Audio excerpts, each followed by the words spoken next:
मेला तरी परत नाही आवरलं. अहो ते जाऊ द्या, स्वतः खानाचंच खच्चीकरण असं झालं की महाराजांवर निघालेल्या खानानं आपल्या 65च्या 62 बायका गर्दनी उडवून मारल्या. महाराजा दाट पट्टा सय्यद बंडाचा हात छाटून रिता झाला आणि इतिहास पुटपुटला. होता जीवा वाचला शिवा. 3000 घोडे मिळतील, पण घोडी चालवणारे घोडेस्वार जर आपण तयार केले नसतील तर त्या घोड्यांचा उपयोग काय? म्हणून खानच्या भेटीच्या अगोदर 6 महिने महाराजांनी 3000 घोडेस्वार शिकवून तयार ठेवलेत का? या तारखेला 3000 घोडे मिळणार आहे, तयार राहा. 6 महिने आधी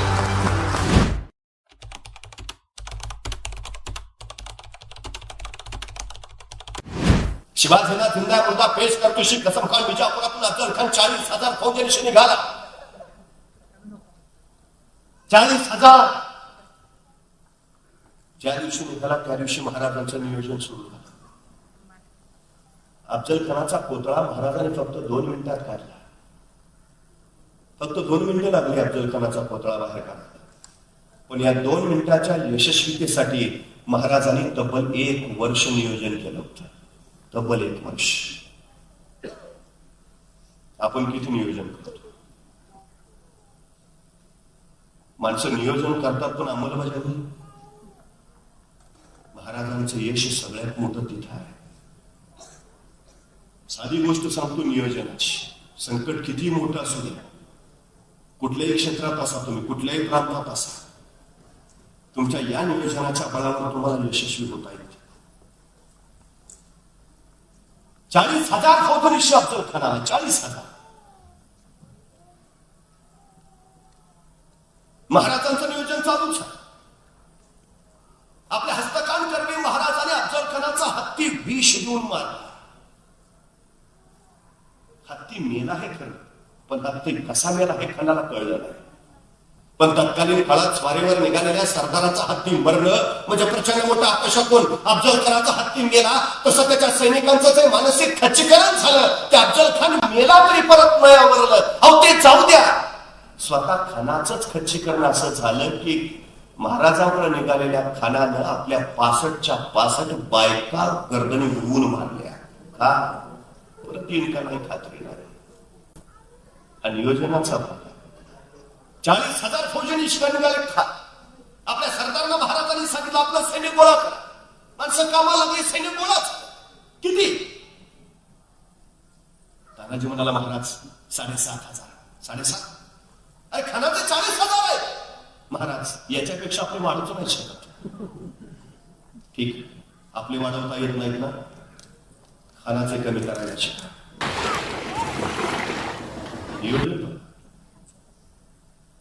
40,000 फौजेनिशी येणाऱ्या खानाला आता काळ खिंडीतच गाठलं पाहिजे. उघड्या मैदानात त्याच्याशी लढून उपयोग नाही का? कारण त्याचे 40,000, आपले फक्त 7,500. मरण्याशिवाय पर्याय नाही.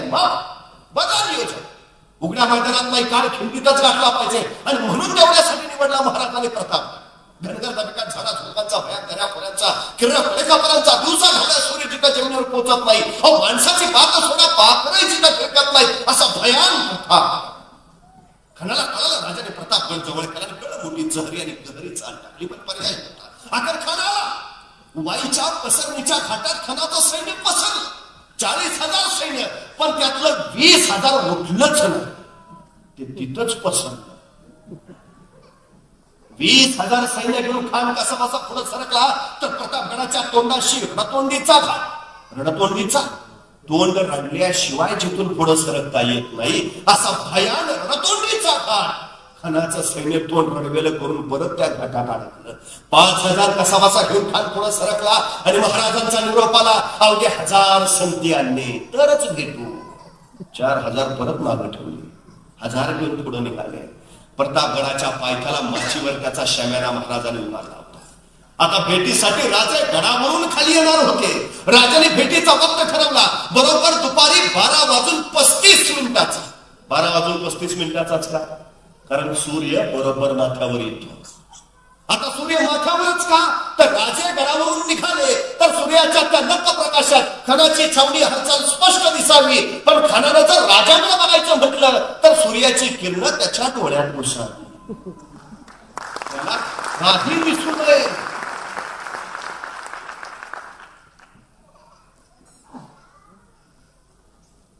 राजे निघाल. आता सोबत कोण घेतलं? तानाजी, बाजी, येसाजी, कोंडाजी, कडतोजी, चला सगळे जीव भेटून. नाही हो, इथं तानाजी नाही, बाजी नाही, येसाजी नाही. मग घेतलं कोण? इथं घेतला जिवा महाला. दानपट्टा ठरवणारा तोच का? समोर सय्यद बनणार त्याच्याशी झुंजायचं तर हवा फक्त जीवा. सोबत घेतला संभाजी कामची कोंढाळ तर तोच का? हत्तीसारखा धिप्पाड आहे तोच का? अफजल खान तसाच आहे ना. आखाड्यात पहिलवान उतरवायचे झाले तर एकाच गटाचे असावेत. मग कुस्ती रंगते. माणसांची निरक आणि माणसांची भारत बघा. आणखी आतंगरक्षक घेतले आणि महाराज निघाले. चालता चालता महाराजांनी जीवा महाराला विचारलं, जीवा कात्री आहे का? आता जीवाला काय कळेल. अफजल खानाच्या भेटीला निघालो, तलवार घेतली असेलच की, कात्री कशा? महाराजांनी विचारलं, जीवा कात्री आहे का? आता जीवा नाभिक समाजाचा. तो म्हटला, महाराज आहे की. काढ जीवा, आमची दाढी बारीक कर, आमची दाढी बारीक कर. जीवा आमची दाढी बारीक कर. का? भेटीच्या वेळी अफजल खानानं जर ती हातात तारायची म्हटली तर त्याच्या हातात येणार नाही एवढी बारीक कर.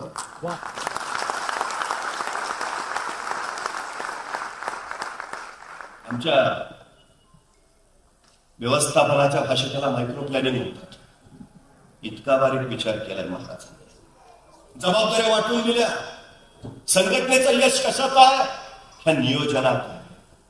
संघटनेचं यश कशात आहे? नियोजनबद्ध जबाबदारी घेण्यात आहे. संघटनेचं यश कशात आहे? ही जबाबदारी योग्य रीतीनं प्रत्येकानं परिपूर्ण पार पाडण्यात आहे. जीवा महालाला सांगितलं, जीवा तुझी जबाबदारी, तू आमच्या बरोबर श्यामाला रात यायच, पण तू माझ्याकडे बघायचं नाही. तू खानाबरोबर अजिबात बघायचं नाही. तू कृष्णाजीकडे बघायचं नाही. तू फक्त सय्यदकडे बघायचा बस. संभाजी कामतीला सांगितलं, तू आमच्या बरोबर आत यायचं नाही. तू श्यामेनाच्या बाहेर, पण तू माझ्याकडे बघायचं नाही. तू खानाकडे बघायचं नाही. आमच्या दोघांचा आत काय चाललंय तुला देणं घेणं नाही. पण अफजल खान जर जिवंत बाहेर आला तर त्याला जिवंत ठेवायचं नाही. त्याची जबाबदारी त्याला. प्रत्येकाला जबाबदारी वाटून दिली. आणि 12:30 वाजता गडावरून निघालेले राजे खानाच्या छावणीच्या बाहेर दुपारी बरोबर 2 वाजता पोहोचले. बरोबर 2 वाजता खानाला वरती मिळाले. शिवाजी राजे येत आहेत. तसा खान उठून उभा राहील. समोर पाहिले 5-5.5 फूट उंचीचे देख निर्वाबदार राजे शिवाजी आज ते कदम येताना दिसले. तसं खानाला विचारलं, ये शिवाजी? वकिलाने मान बोलावली. खान 2 पावलं पुढे झाला. भाऊ फायदा होते. आज शिवाजी राजे आणि गडावरले सगळे राजे पुढाले. खणाच्या मिठीत गेले. खणाचे भाऊराजांच्या काठीवर पडले. दापडला जोर वाढला. मिठावली गेली. राजा गुदमरले. आणि त्यामुळे खणाची कट्यार राजांच्या मस्तकावर बरत निसटली. दगा चालवला. भोगलेला निघाली. खूप असली खणाच्या पोटात. दगा करून खान कडावला. कोटा बाहेर पडला. पण राजे कृष्णाची खावला. केसावराजांच्या पुस्तकावर वार केला. राजे फेर काढले. आणि त्या जमिनीचा पायदाने सय्यद पांडा पुढे झाला. आणि सय्यद पांडाचा दानपट्टा महाराजांच्या पुस्तकावर चालणार. तो जीवा महाराजाचा दानपट्टा सय्यद पांडाचा हात छाटून रिता झाला. आणि इतिहास पुटपुटला. होता जीवा, वाचला शिवा.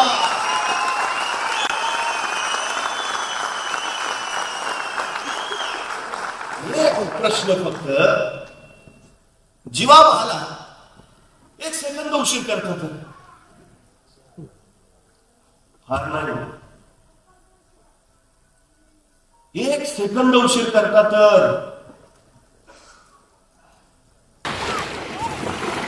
तर जीवा महालाच्या दानपट्ट्यानं सय्यद पांडाचा हात छाटला जायच्या ऐवजी सय्यद पांडाच्या दानपट्ट्यानं महाराजांचं मस्तक छाटलं गेलं असतं. 1 सेकंद किती महत्वाचा असतो बघा. येतो की चला की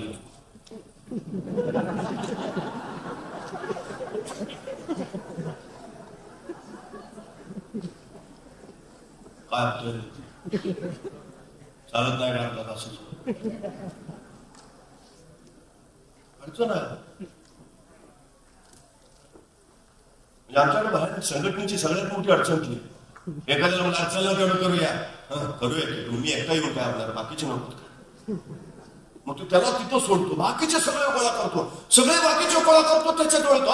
चला आता आलेच बाकीचे. आहेत की बाकीचे मी नाही आलो म्हणून काय म्हणतो. जबाबदारी पाळणं हा फार महत्वाचा, वेळेवर पाळणं ही फार महत्वाची गोष्ट. एक सेकंद उशीर केला असता जीवा महालानंतर महाराजांचा मृत्यू आठवला होता. आणि मग कळतं महाराजांनी या प्रसंगात जीवा महालाच का निवडला, तोच का, तानाजी का नाही, बाजी का नाही, इथं जीवा महालाच का. याचं कारण हे आहे, आपल्या 50 वर्षाच्या कालखंडात महाराजांनी एक चाल पुन्हा नाही वापरली आणि एक माणूस तोही पुन्हा नाही वापरला. नियोजन बघा, सगळं चरित्र काढून बघा, एक माणूस पुन्हा नाही आणि चालही पुन्हा. महाराज खानाच्या भेटीला गेले, शाहिस्ता खानाच्या बाई तिथे छापा मारून कापायला सांगितले. प्रत्येक वेळी चाल वेगळी आणि प्रत्येक वेळी माणूसही वेगळा. प्रतापगडाच्या रणसंग्रामात तुम्हाला जीवा महाला भेटेल, तो पुरंदरावर दिसणार नाही. पुरंदरावर मुरारबाजी भेटेल, तिथं बाजीप्रभू येणार नाही. बाजीप्रभू पाऊल खिंडीत, तिथं तानाजी असणार नाही. तानाजी कोंढाण्यावर, तिथं येसाजी दिसणार नाही. येसाजी कर्नाटकात, तिथं नेताजी येणार नाही. प्रत्येक प्रसंगात माणूस आला. महाराजांच्या यशाचं सगळ्यात मोठं सूत्र हे नियोजन आणि त्याची व्यवस्थित अंमलबजावणी. या नियोजनानुसारच असं ठरलं होतं की सगळ्यांनी पहिल्या दिंडी दराजवळ प्रसंग भेटायचं. राजे पोहोचले, पाठपाठ वृक्ष गोळा झाला. राजांची नजर फिरली, 1 2 3 4 5 6 7 8 9 जाता तर धाव. एक कोण राहिला माग. अंगरक्षकाने एकमेकावर नजर फिरवली. कुणी तर अंगरक्षक पुटपुटला. राजा संभाजी गावची दिसत नाही. संभाजी तो कोणी थांबला, कोणी थांबला तोपर्यंत संभाजी गावची पाठीमागून थापा टाकत येताना दिसला. राजाने विचारलं, संभाजी कोठे थांबला होता, कोठे रुकला होता. एवढा ऐकल्याबरोबर संभाजीने आपला हात वर केला. त्याच्या हातात अफजल खानाचं मस्तक होतं. ही कापाय मागं थांबलो होतो. राजे म्हटले, पण संभाजी हे आपल्या नियोजनात नव्हतं. हे नव्हतं आपल्या नियोजनात. हे नसतं खाण्यास काय करत का. तसा संभाजी म्हणला, राज तुम्ही खानाच्या पोटात वागणं खुपसली, पण मुलं म्हणतोय का नाही म्हणून आणलं. राजा म्हटले, संभाजीची भागणं मी खानाच्या पोटात खुपसली, त्याला झाली जालीम विष लावलेलंच होतं. खाना ऐसा तैसा वाचणार नव्हताच. हे नसतं खानच का केलं. या दादाचे तुम्ही खानाचं मस्तक छटत असताना पाठीमागून तुमच्या मस्तकावर वार केला असता तर काय जबाब दिला असता मी तुमच्या आईला. तुमच्या आई तर म्हणालेच की शिवाजीने स्वतःचा जीव वाचवला, पण आमचा लेख मात्र खर्ची घातला नाही. संभाजी एक वेळा अफजल खान नाही मेला तरी चालेल, पण स्वराज्याचा एकही मावळा खर्ची पडता कामा नये.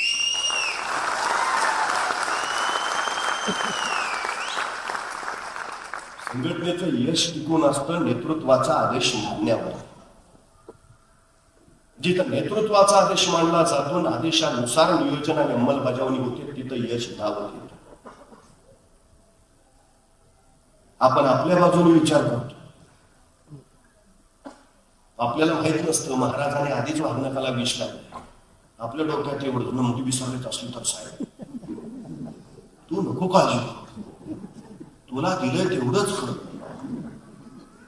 सगळ्यात मोठी अडचण आहे, कारण ह्याचा तोटा आहे ना तो वेगळा असतो.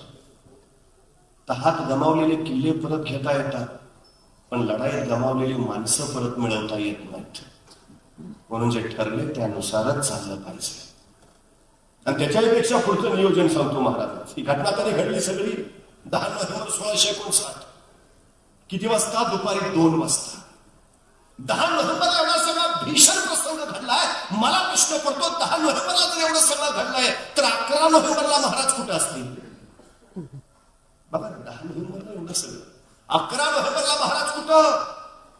शेजारी महाबळेश्वरला. मग काल एवढं टेन्शन होतं नको का 4 दिवस थंड हवेच्या ठिकाणचा. आमच्याकडे बाहेर असतो. मग केलं टार्गेट पूर्ण, घेतली गाडी फिरून जरा हो ना पुढच्या दिवशी.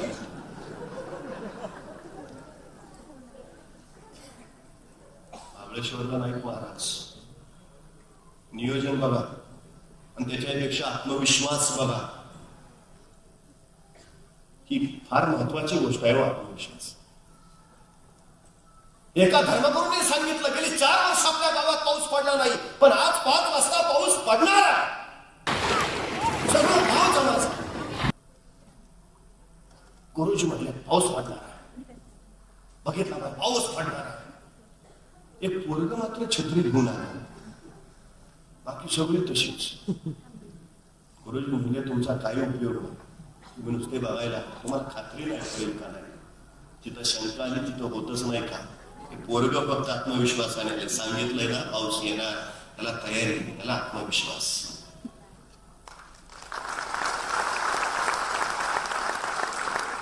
महाराजांचा आत्मविश्वास बघायचा. खान येणार आहे, 5000 फौज त्याची पुढे आहे, त्यातले 3000 घोडे स्वार आहेत. खानाचा खुर्दा केल्यावर आपले दराखरात लपलेलं सैन्य खानाच्या सैन्याचा खुर्दा उडवणार आहे. 3000 घोडी तिथं आपल्याला मिळणार आहेत. 3000 घोडी मिळतील, पण घोडी चालवणारे घोडेस्वार जर आपण तयार केले नसतील तर त्या घोड्यांचा उपयोग काय. म्हणून खानच्या भेटीच्या अगोदर 6 महिने महाराजांनी 3000 घोडेस्वार शिकवून तयार ठेवलेत का. या तारखेला 3000 घोडी मिळणार आहे, तयार राहा. 6 महिने आधी 2 वाजता काम पडला, संध्याकाळपर्यंत हे सगळं साहित्य घोडी गोळा झाले. 3000 घोडेस्वार सज्ज. सुट्टीला नाही गेले महाराज. आज मोठी कामगिरी झाली. 10 नोव्हेंबरला 2 वाजता खान मारला आणि 10 नोव्हेंबरच्या रात्री 11 वाजता महाराजांनी घोड्यावर मान टाकली. हे सगळे घोडेस्वार सगळं सैन्य घेतलं. स्वराज्याच्या हद्दीकडे प्रतापगडापुरतीच मर्यादित होती आणि रात्री 11 वाजता घोड्याला टाच मारली. बघता बघता महाराजांनी वाई प्रांत जिंकला. महाराज सातारा प्रांतात पुढे सातारा प्रांत काबीज केला. महाराज वारणा नदीच्या खोऱ्यात गेले, वारणा नदीचं खोरं जिंकलं. महाराज कोल्हापूर प्रांत कोल्हापूर प्रांत काबीज केला आणि 1 डिसेंबर 1659 महाराजांनी पन्हाळ्यावर भगवा फडकवला. म्हणजे उन्हापुऱ्या 20 दिवसात 200 किलोमीटर आणि 18 किल्ले एवढा प्रांत महाराजांनी काबीज केला. कोणाला वाटेल का अफजल खानाला मारून महाराजांनी एवढं नियोजन करून ठेवले हे करायचं. काय विलक्षण ताकद असेल. पण पुढचं नियोजन केलं याचा अर्थ आपण खानाला मारणारच आहे याचा आत्मविश्वास किती मोठा असेल. विजयी होता येतं ते ह्या आत्मविश्वासाच्या